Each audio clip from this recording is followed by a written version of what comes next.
These abbreviations are mostly used in this documentary. Abbreviations. ADC, African Divine Church. AIDS, Acquired Immune Deficiency Syndrome. AICN, African Israel Church Nineveh. COB, Church of Bethlehem. Kabia, Church of Bethlehem East Africa. COG, Church of God. CPK, Church Province of Kenya. EALB, East African Literature Bureau. JC, Jerusalem Church. JCC, Jerusalem Church of Christ. LM, Legio Maria. NCCK, National Council of the Churches of Kenya. NT, New Testament. OT, Old Testament. PAG, Pentecostal Assemblies of God. PAOC, Pentecostal Assemblies of Canada. SCM, Student Christian Movement. SPCK, Society for the Promotion of Christian Knowledge. Now let's learn the operational definitions for these phrases. Mummy. This term is used by all JCC members while referring to the foundress. The term means that the foundress is regarded as the spiritual mother of all JCC members. When a small m is used in this context, the term mummy then refers to all married women in the JCC. However, this term mummy is restricted to a married couple in the church, and all husbands are supposed to call their wives mummy and not by any other name. Daddy. This term is used by all JCC members while referring to the husband of the foundress. The term means that the husband of the foundress is regarded as the spiritual father of all JCC members. When a small d is used in this context, the term daddy then refers to all married men in the JCC.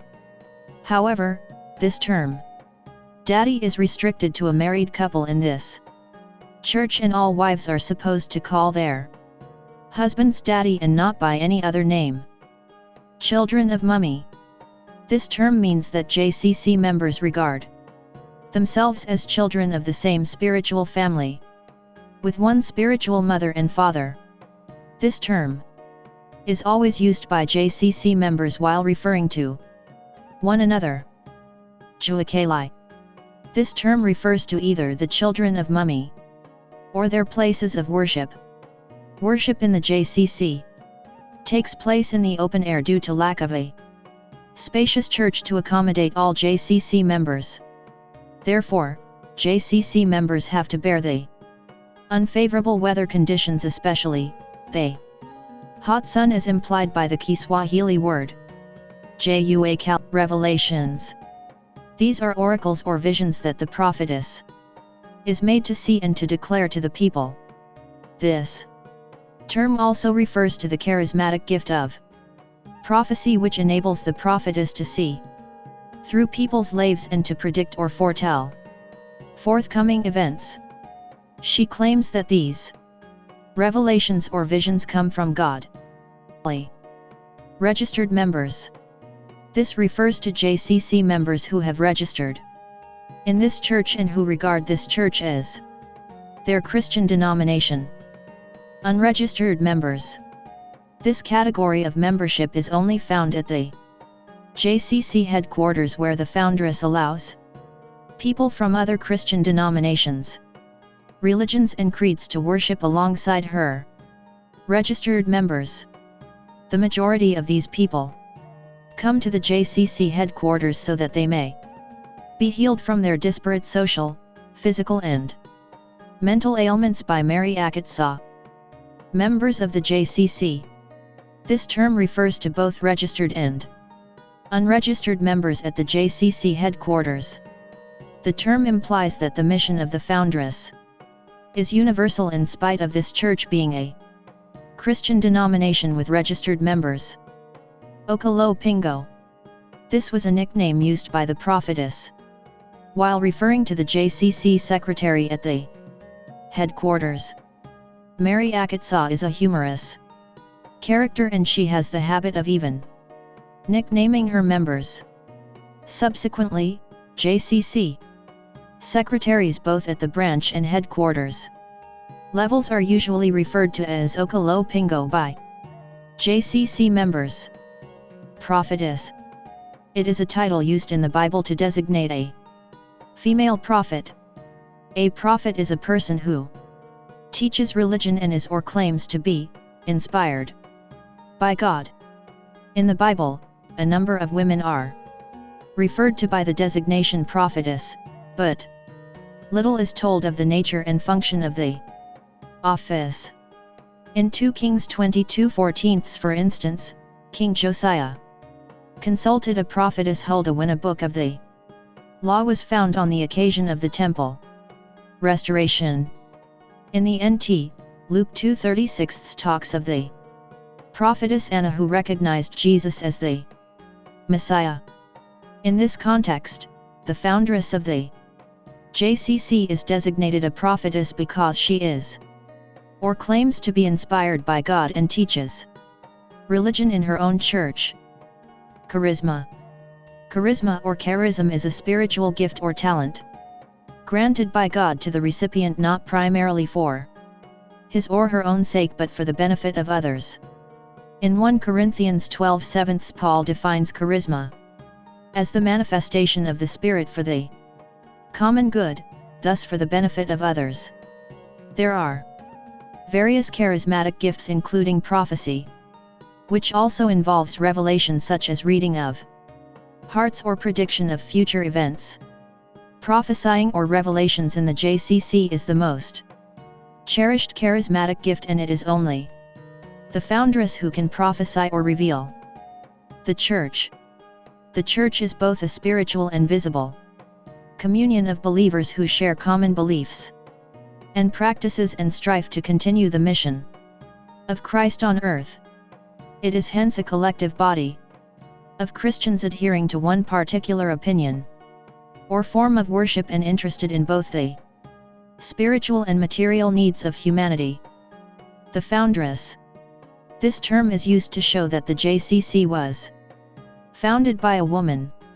Other terms which have been used interchangeably with it are prophetess, mummy, or Mary Akatsa, the common names of the foundress. Prophet, healing church. This term is used to refer to churches which are called Zionist in South Africa or Alajira, that is the praying people in West Africa.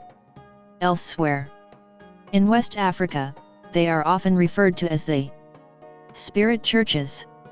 However, since the above designations are all either local in use or uncertain and limited in meaning, we require a term that takes account of both basic beliefs, the revelatory and the therapeutic, and hence the use of the above double term which expresses the dominant concerns in a simple and concrete manner. In this context, the JCC is presumably a prophet-healing independent church. Worship. The term worship expresses the response of a religious person to the holy as one apprehends it. This includes a person's attitude of submission, devotion, respect, and veneration, and the acts prompted by this attitude. Worship is made up of ritual and ceremonial aspects. Although these two overlap in common usage, hence creating confusion, the ritual aspect of worship refers to the prescribed form of words which constitute an act of worship. On the other hand, the term ceremonial in strict ecclesiastical usage refers to the prescribed and formal actions that constitute worship. Therefore, worship is made up of a part that is done or actions and a part that is said or words. Acknowledgements. I wish to acknowledge with deep gratitude and appreciation the contributions of all those who enabled me to carry out this research leading to this thesis. It is difficult to list them all in this tribute. First of all, I wish to express my gratitude to the University of Nairobi for the scholarship and research grants it made available to me, without which this study would not have started and progressed. Secondly, I would like to thank my two supervisors, Drive, MRS, H, W, Kainati and Drive, Rev, T, G, Kyogora, both of the Department of Religious Studies in the University of Nairobi, for guidance and supervision during the course of this study. I also express my appreciation to Mrs. Ruth Watolo, who devoted a lot of her time and energy to type my work, and my mother, Mrs. Dorina Nandi, for her loving courage and prayers. There are many others whose names I need not mention here, but to all of them, I extend a word of appreciation. This study is an investigation into the history, beliefs and practices of the Jerusalem Church of Christ. The study describes the historical background and development of the church, including membership composition. Secondly, the study attempts to identify the rituals and their significance. Thirdly, this study analyzes the leadership aspect of the church. Finally, the use of the Bible and the phenomenon of faith healing are also studied. The Jerusalem Church of Christ was founded by a young Kenyan woman known as Mary Akitsa. The church's headquarters is situated at Kawangware Estate in Nairobi, and it has opened 3 branches in the western province of Kenya. Prophecy and healing are the major attractions to this church, which appeal to people from different social and cultural backgrounds. The Jerusalem Church of Christ provides for the existential needs of its members who are disoriented by the confusing trends of a society undergoing rapid changes. Women members are the majority. They have been given leadership roles and thus have been accorded status, dignity, and respect. There are indigenous elements in the worship of this church, such as dancing, clapping, and ululations. The church has accommodated certain traditional beliefs and practices to make its Kenyan Africans, who are the majority, feel at home. On the other **QU, some traditional practices have ejected because they contradict the dominant concerns of this church, thus prophecy and faith healing. Kenya's national language, Kiswahili, is the worship language. But there is much use of sheng, euphemistic and metaphorical expressions as well at the headquarters, hence services are relevant to the urban environment. Hymns are sung to the African tunes and melodies while the sacredness of the Bible is emphasized. Besides reading and interpretation, the Bible is also used as some kind of a fetish to heal, bless, or even curse. Faith healing and revelations have a definite bearing on the leadership aspect of this church. They show that it is only the foundress who can lead this church, because she has these charismatic gifts. God and Jesus are viewed as persons while the Holy Spirit is seen as some kind of a divine force or power. God is pneumatologically viewed as present in power through the Holy Spirit, who reveals His will, guides amidst dangers, and fills the prophetess with the powers of revelation, prayer, and healing. This study concludes that Akitsa's charismatic powers well compensates her lack of education, her youth, and her being a woman. Secondly, there is room for growth in this church. Thirdly, this church is a Christian denomination of a prophet, healing type and not a sect or a cult. Fourthly, this church has made a substantial theological contribution to Christianity in Africa and even beyond by presenting a theology relevant to the people in their own needs, situations, and aspirations. Finally, it is TNEIOKEV that should determine the pastoral approach and methods in the church. For the improvement of this church, this study makes some suggestions. The foundress should create room for her successor to avoid possible conflicts and schisms after her demise. Members of this church should be allowed to speak in tongues. The bishop should assist the foundress in her healing and prophetic services. the national and even international bodies of the Universal Church should assist this and other similar churches in training their ministers and should also open dialogue with them as part of their ecumenical program. This church should open branches in other parts of the country. The Church Universal should integrate the gospel into people's cultures and should also encourage women leadership in its rank and file. Both governmental and non-governmental bodies should assist this church in training counselors and self-reliant instructors, since it caters for both existential and spiritual needs of its members.